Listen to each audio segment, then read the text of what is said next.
what it means to live after the crossing. It did not feel like an ending. There was no alarm, no final moment where everything changed. Life simply continued, but under rules that no one had consciously agreed to. The transition was seamless in the way that only the most consequential transitions can be, so smooth that the world on the other side looked almost identical to the world before, except that the rules governing movement, choice, and direction had quietly and permanently shifted. To understand why this matters now, we need to look at what a crossing really is. Not a disaster, not a breakthrough, a threshold where returning becomes harder than continuing, a point where systems, habits, and expectations lock into place. Crossings are not defined by the drama of the moment, but by the asymmetry that follows. The discovery that the path back, if it exists at all, demands more effort than the path forward ever required. Humanity has crossed many thresholds before. Agriculture, industry, electricity, each one reshaped daily life. But those crossings were visible. They announced themselves through disruption. This one did not. It arrived without ceremony, without a name, without a date that could be circled on a calendar.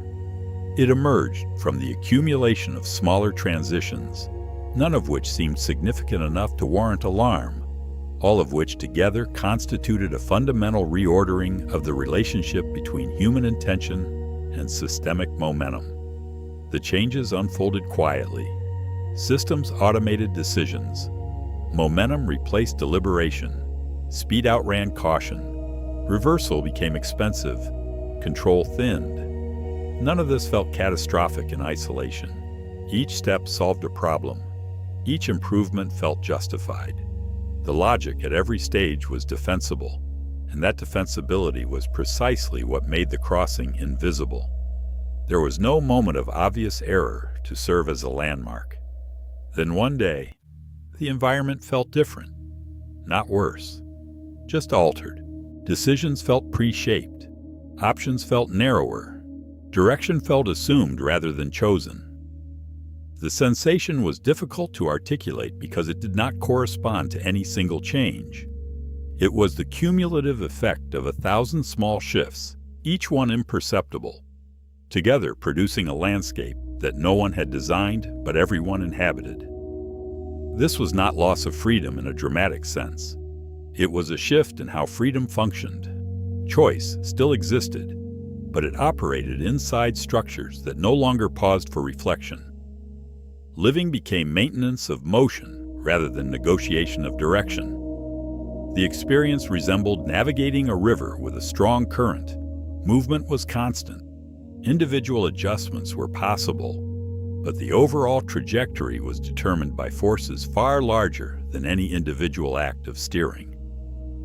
The earliest realization came not from data, but from feeling, a subtle sense that the future was arriving faster than meaning could keep up. That adjustment had replaced intention. The dissonance was emotional before it was intellectual, a growing awareness that the pace of change and the pace of understanding had diverged, and that the gap between them was widening rather than closing.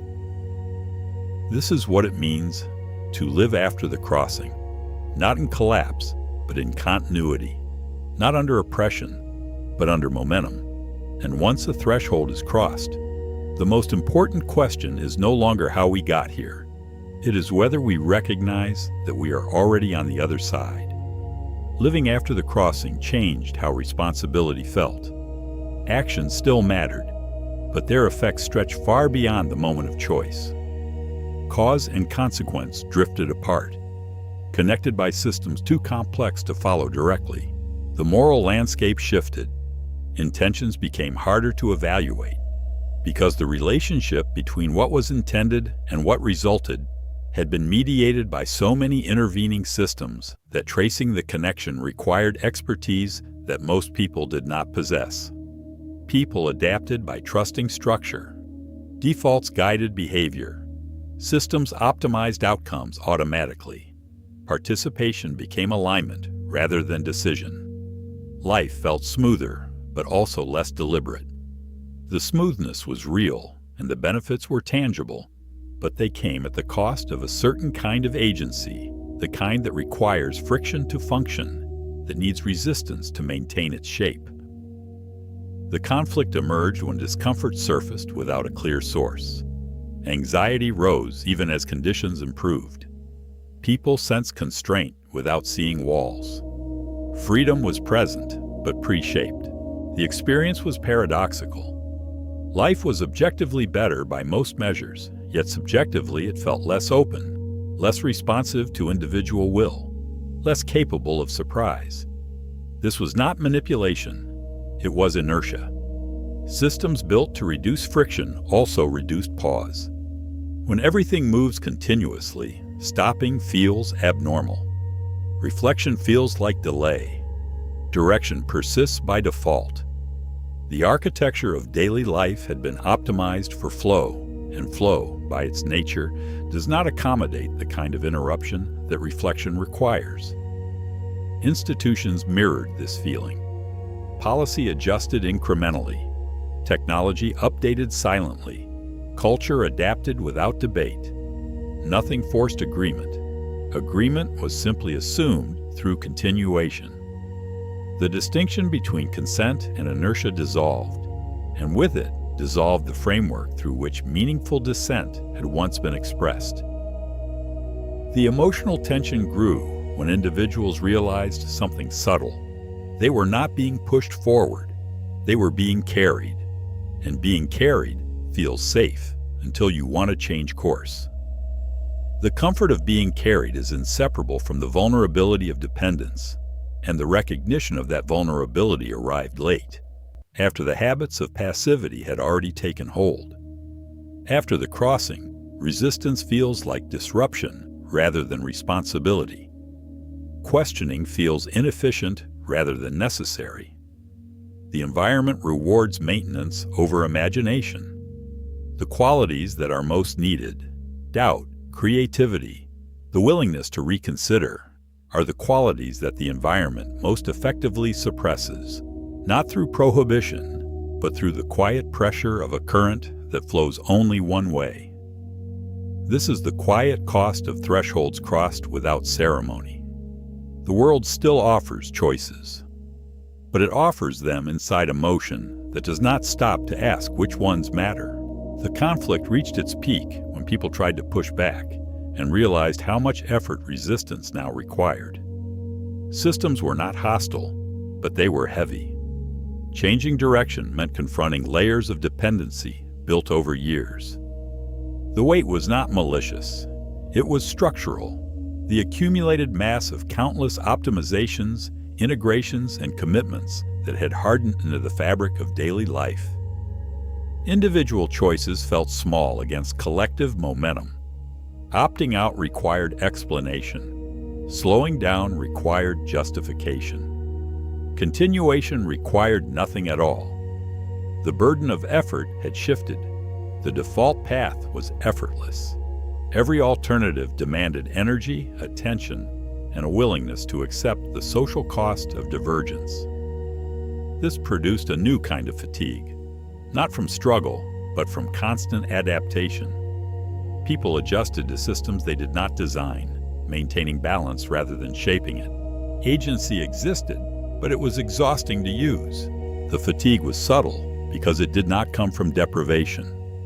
It came from the continuous effort of maintaining intention inside a system that rewarded compliance. The emotional peak arrived with a recognition that felt quietly devastating. Living after the crossing meant living in a world where the easiest path was already chosen. Freedom required work, while compliance required none. The asymmetry was not oppressive.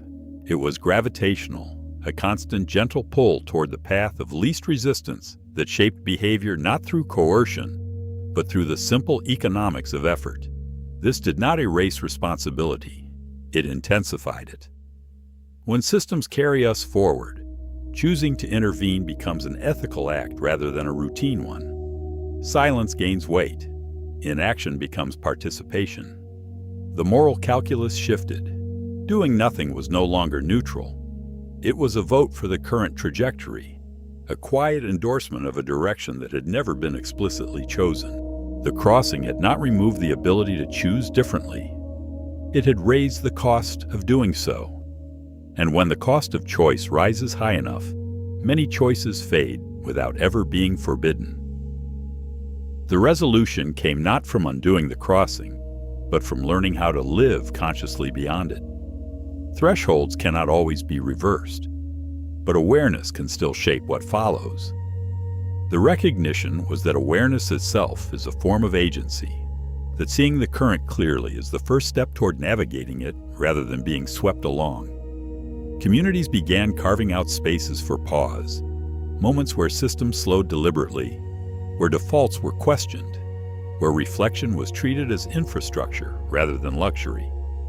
The spaces were small at first, but their existence changed the character of the environment, creating pockets of intentionality inside a landscape dominated by flow.